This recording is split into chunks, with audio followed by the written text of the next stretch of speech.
years later.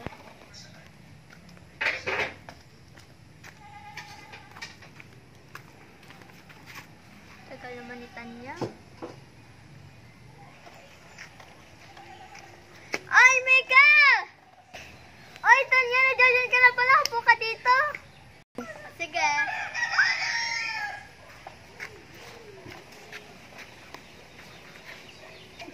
Ay, Mika.